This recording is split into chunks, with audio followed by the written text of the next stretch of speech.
Alright, what's up, yins guys? It's time to read another installment of this here book. Continuing with book one of this freedom versus communism thing. Okay, so now on with the next chapter with the heading entitled Marx Furnished the Philosophy. Okay, Marx furnished the philosophy. To understand why communists war on us, we must look briefly at the philosophies and ideas of two men, Marx and Lenin. Karl Marx and a colleague, Friedrich Engels, developed the goals of communism, goals which have been called the myth of the socialist revolution. Nikolai Lenin, who engineered the takeover of Russia by a comparatively small group of communists, furnished the tactics and strategy, the operating doctrine of the Communist Party. Communists' views on present-day society flow from ideas developed by Karl Marx, as modified by Lenin, Stalin, Khrushchev, Mao Zedong. I can never pronounce that name right, as good as the people on the radio and other people on the news that talk about him. Ugh. It's weird when I pronounce his name. That the ruler of China there. That Marx was a German philosopher and a scholar who, instead of following an academic career, turned to journalism.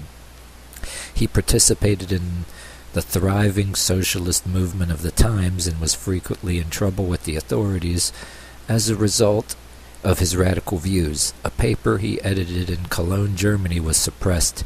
He was expelled from France and exiled from Germany. He moved to London, where he continued to study and write. Marx and Engels established the word communism in the world's vocabulary. Technically, the term communism can be applied to any social organization in which private property is abolished and all goods are held in common. Throughout history, experiments of this nature have been tried by small groups. Although the idea of sharing property is old, the word communism was not coined until the 1800s, when it appeared in the propaganda of secret revolutionary societies in France. It was used by them to refer to the common ownership or community of all property. Karl Marx and his patron Friedrich Engels adopted the word and widely publicized it in the Communist Manifesto of 1848. The manifesto served as a creed for a revolutionary movement, and those who followed the creed became known as communists. 69 years later, the followers of the revolutionary doctrine took over the government of Russia. Today, the word communism is applied specifically to the doctrine and practice of the Communist Party in the Soviet Union and allied parties in other countries, including China. What was the creed Marx presented to the revolutionaries who were to follow him? For over 18 years, Marx worked on his ponderous book, Das Kapital. In it, he elaborated on views which had already been expressed in the Communist Manifesto and in his other writings. Obviously, the frequently complex theories expressed in several thousand pages cannot be easily and quickly summarized. But much oversimplified, Marx presented what he called a scientific key to history. His philosophy is sometimes referred to as dialectical materialism. As used by communists today, a dialectical materialism is a highly developed system of theories and concepts. Fortunately, it is not necessary for us to go deeply into its many refinements and subtleties. In other words, it's so damn much shit you can't go through it all. The word materialism, as used by the communists, is broader than we sometimes interpret it. It means far more the tendency to give undue emphasis to worldly goods. Materialism goes back to Marx's relatively early conclusion that the anatomy of civic society is to be sought in its economics. There is no spirit, no reality, independent of material conditions. The word dialectic refers to a branch of logic used, and the method of reasoning that is followed. All societies, according to Marx, moved through successive stages of development, from a feudal society to a capitalistic society, to a socialistic society, and eventually to a pure communistic society.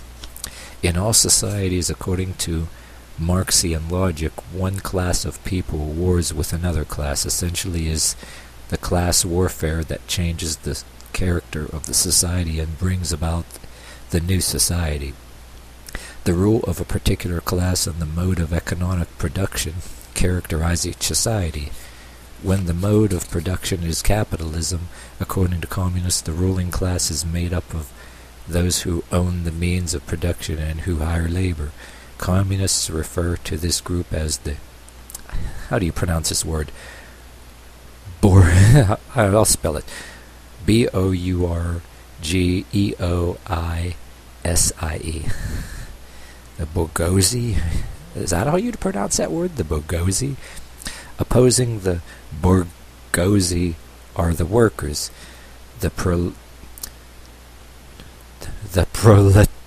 Okay, one of them stupid words. The proletariat. Ugh.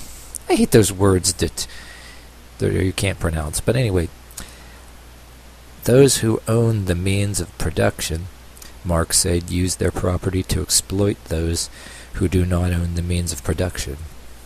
Well, yes, sometimes this is true, but he uses this and twists this for his own agenda, which, we all know that people do shit like this. But anyway, okay.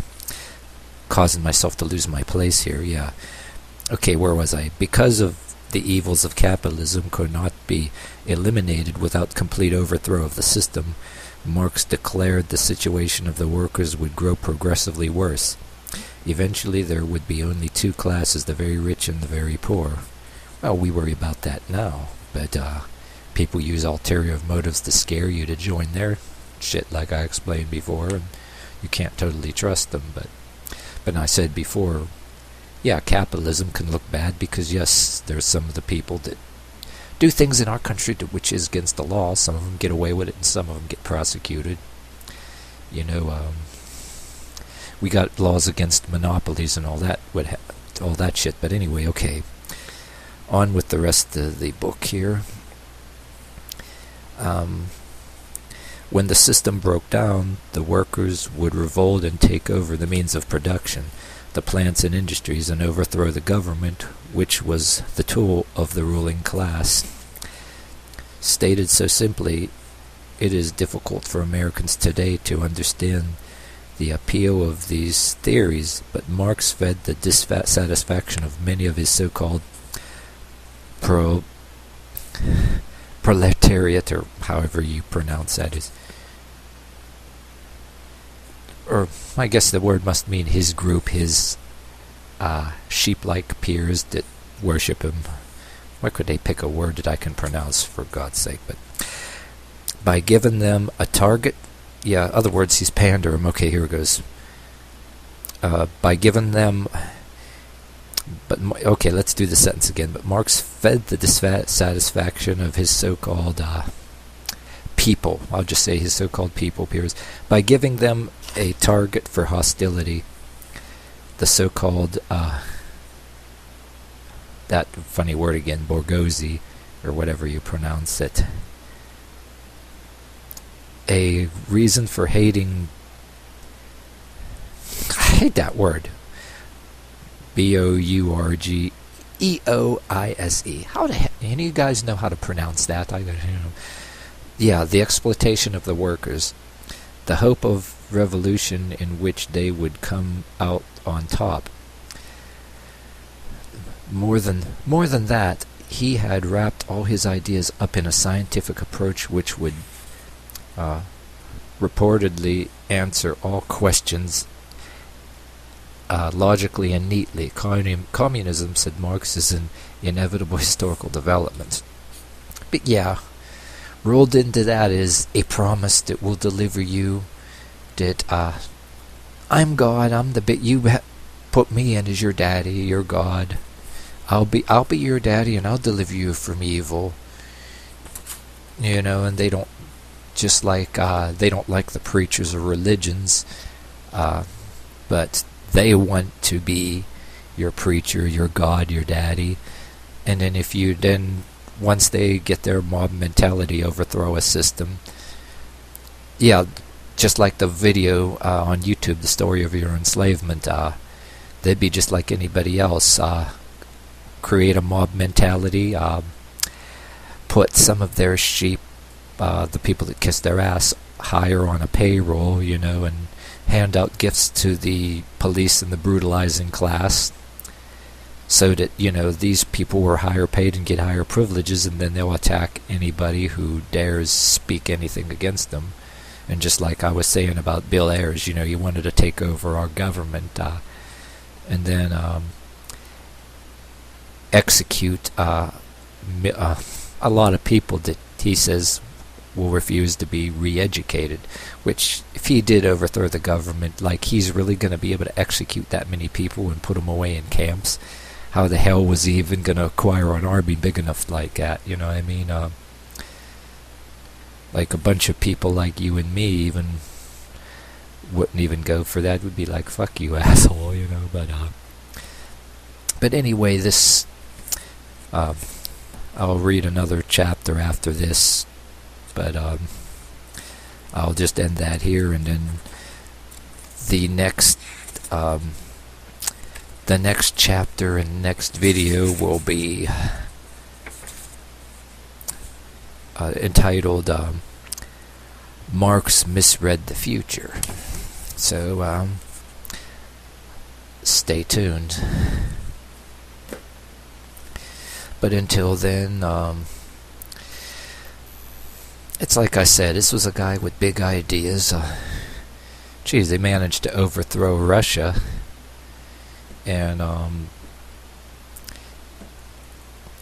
like, according to videos the documentaries on the intro documentaries and the Russian martial arts videos of Russia, when communism came into power, they outlawed anybody practicing martial arts traditionally, and then only the army and special forces were allowed. And there are people in this country that don't just want to get rid of guns. They think that, hey, you won't want you allowed to take any boxing or martial art or any practice that, you know, you might get strong and be able to stand up to anybody and be a tough guy. They want to stick their finger in your face, tell you what you better do and all that.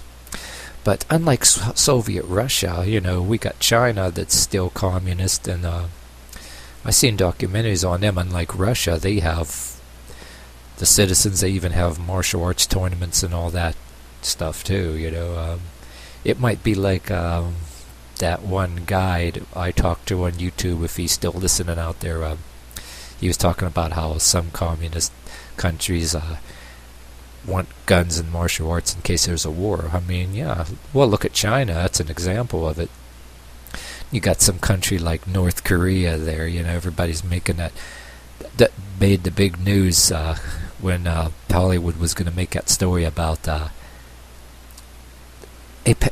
comedy parody about people that were going to assassinate the ruler of North Korea and all that crap at him. Anyway, I got reminded on the YouTube channel, that woman, Psyche Truth, that good-looking woman in a channel called Psyche Truth, she mentioned about people in North Korea that spoke out about anything. Them and their whole family would be taken into a labor camp and be worked to death as a slave for the rest of their life as punishment. Yeah, they'll send you to a prison work labor camp. And so, other words, if you or me spoke out in North Korea, it would be like me, mother, father, my whole family, brother, and everybody, brother and sister, would be all sent to labor camps as punishment, the whole family. So, who the hell would worship a leader like that and give a leader like that any respect. You know, that's